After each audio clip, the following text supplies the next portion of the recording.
continuiamo a parlare di spazzatura che, se gestita con intelligenza, può diventare addirittura un bene di utile consumo, come ad esempio accade presso le Calorie, una fabbrica casertana capace di trasformare i rifiuti in mattonelle. In un momento così difficile per la spazzatura in Campania, voi vi proponete come una realtà molto importante. Certamente, ritengo che le Calorie è sicuramente un esempio valido, non è l'unica soluzione, è una piccola parte, ma questo dimostra che le tecnologie ci sono avanzate e sono disponibili,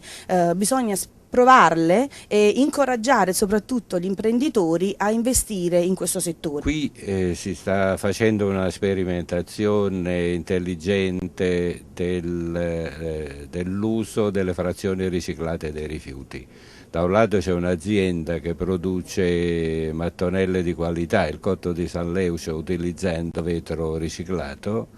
dall'altro c'è un'azienda che, utilizzando scarti di lavorazioni come quella del tabacco, come quella delle cartiere, delle vinacce, produce acido levulinico, che è un acido base importantissimo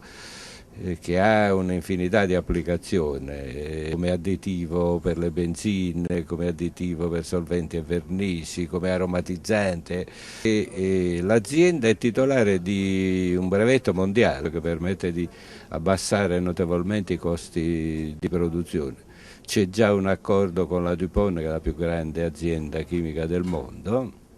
soprattutto sul versante solventi e vernici, e un altro accordo con la Shell proprio per la possibilità di utilizzarlo come additivo per le benzine. Quindi i rifiuti sono una risorsa, come si dice, ma soprattutto una ricchezza. Ora, solo la Campania produce più di 7.000 tonnellate di rifiuto l'anno, di cui più del 50% è riciclabile, quindi è come se noi in Campania buttassimo 100 milioni di euro l'anno. E quindi, se esistono queste realtà come le Calorie, che è questa campana, come mai non abbiamo pensato di cercare in qualche modo di risolvere il problema emergenze rifiuti, almeno in una piccola parte? La domanda è legittima, il problema è che nel corso di questi anni abbiamo incontrato una tale quantità di ostacoli, di opposizione a che la raccolta e lo smaltimento dei rifiuti si potesse trasformare, come più volte abbiamo detto, in un ciclo industriale che consentisse, attraverso le procedure del riuso dei materiali in discarica o in termovalorizzazione, diciamo, la realizzazione di una filiera industriale come quella delle Calorie. Contemporaneamente far partire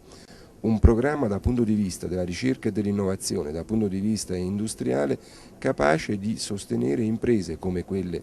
che oggi ci ospitano, che fanno un'opera straordinaria dal punto di vista sia della ricerca, perché qui siamo di fronte a un brevetto di carattere internazionale e quindi di una proprietà intellettuale di un certo rilievo, e poi anche una ricaduta occupazionale e industriale straordinaria. Quindi i rifiuti possono essere una grande occasione di sviluppo e di crescita civile di questa regione.